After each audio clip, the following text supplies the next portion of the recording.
नमस्कार दोस्तों, आप देख रहे हैं राजनीति मंथन और मैं राजकमल। आज एक ऐसे मुद्दे को लेकर आया हूं जो मुद्दा अमेरिकी राजनीति और ईरान युद्ध को एक नया मोड़ देगा। वो मुद्दा है क्या दोस्तों? जैसे कि आप मेरे पीछे देख पा रहे होंगे, ईरान युद्ध पर ट्रंप को बड़ा झटका।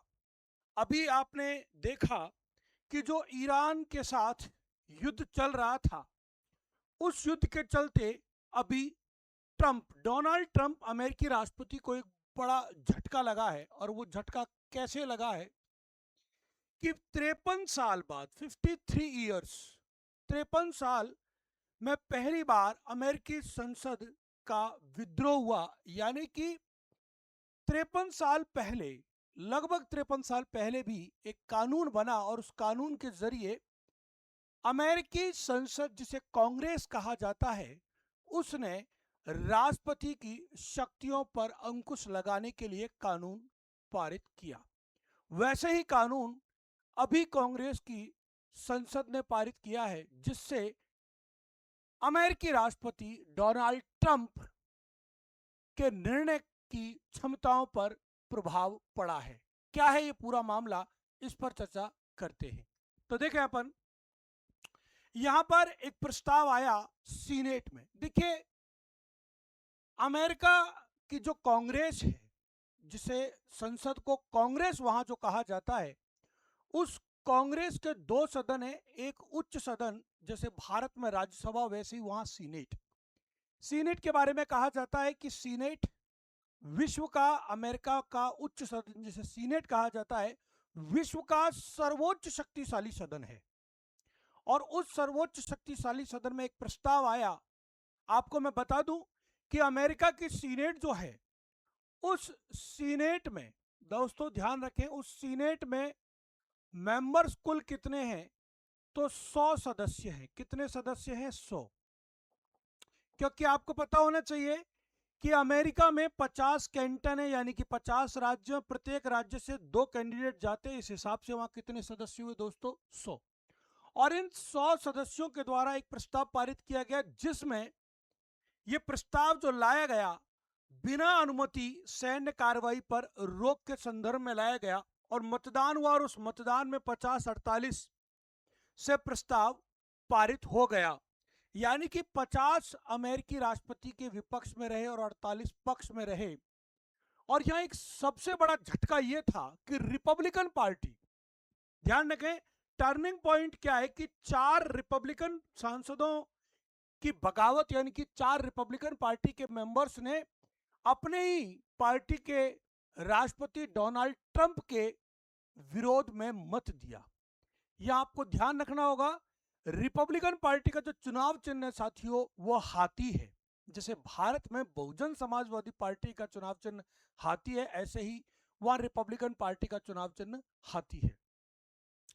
इसके अलावा युद्ध का अधिकार किसके पास होगा, अब इसको लेकर अंतिम फैसला आ चुका है। और अंतिम फैसला क्या है कि कांग्रेस के पास वो निर्णय रहेगा। कांग्रेस बोले तो अमेरिकी पार्लियामेंट, यानी कि अमेरिकी संसद। उद्देश्य क्या है इसका?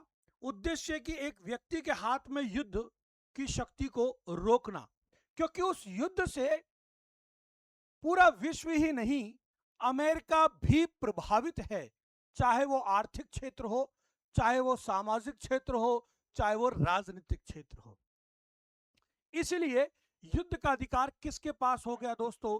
युद्ध का अधिकार संसद बोले तो अमेरिकी कांग्रेस के पास ये राइट हो गया है। ऐसा ही मामला एक और आया था एक बार 1973 में, 1973 में ऐसे ही एक कानून बनाया गया, जिसे 1973 का वॉर पावर्स एक्ट कहा गया। इस कानून के तहत क्या प्रावधान किए गए थे कांग्रेस के द्वारा कि अमेरिकी राष्ट्रपति को 48 घंटे के अंदर, देखिए इसमें इस कानून के अंतर्गत 2 प्रावधान किए गए। वो 2 प्रावधान क्या थे?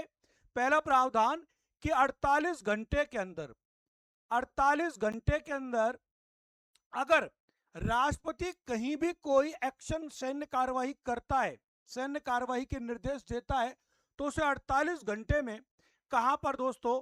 कांग्रेस में यानी कि संसद में उसकी लिखित सूचना देनी होगी। ध्यान रखें, इंपॉर्टेंट बात है, लिखित सूचना देनी होगी राष्ट्रपति को कि मैंने वहां पर सैन्य कार्रवाई का या उस देश में या उस जगह पर सैन्य कार्रवाई का निर्देश दिया है।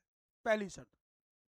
दूसरी शर्त, 48 दिन के अलावा 60 दिन, 48 घंटे के अलावा 60 दिन का टाइम पीरियड होता है कि 60 दिन में वो युद्ध संबंधी प्रस्ताव कांग्रेस में लाया जाए और कांग्रेस उस पर अपना निर्णय दे।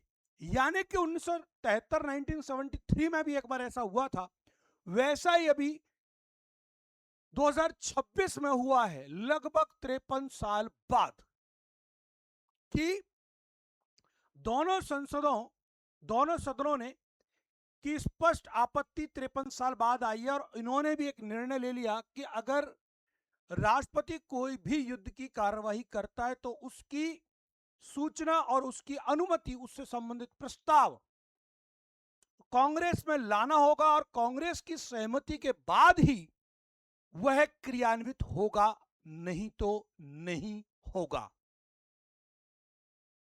इसके अलावा इसका प्रभाव क्या है? देखिए, कानूनी प्रभाव।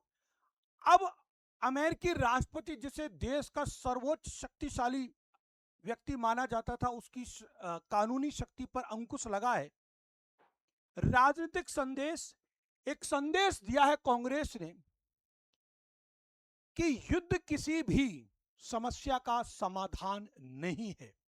अंतरराष्ट्रीय राजनीति में युद्ध से इतिहास हम देखें तो युद्ध किसी भी समस्या का समाधान नहीं है। समाधान अगर करना है तो शांति वार्ता के द्वारा ही किया जा सकता है। वहीं सीधा प्रभाव सीमित हो सकता है, यानी कि वीटो की संभावना। कांग्रेस वीटो का प्रयोग कर सकती है राष्ट्रपति की शक्तियों को लेकर। साथ ही ट्रंप की नीति पर गहरा असंतोष व्यक्त किया है अमेरिकी पार्लियामेंट में, यानी कि अमेरिकन लोगों ने।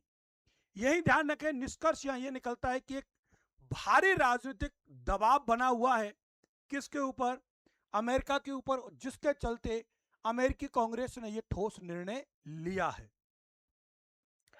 यहां पर अपन देख सकते हैं युद्ध की कीमत जो खर्च हुई है, 87.6 अरब डॉलर खर्च किए जा चुके हैं। ट्रंप प्रशासन की नई मांग कि खर्च जो है वो रक्षा और सैन्य अभियानों के लिए किया गया इतना खर्चा है, जो अपने आप में एक बहुत बड़ी राशि है, जिसका प्रभाव अमेरिका पर पड़ा है और जिसके चलते युद्ध का क्या प्रभाव पड़ा कि महंगाई हुई, पेट्रोल और वस्तुओं की कीमतों में अचानक उछाल आई।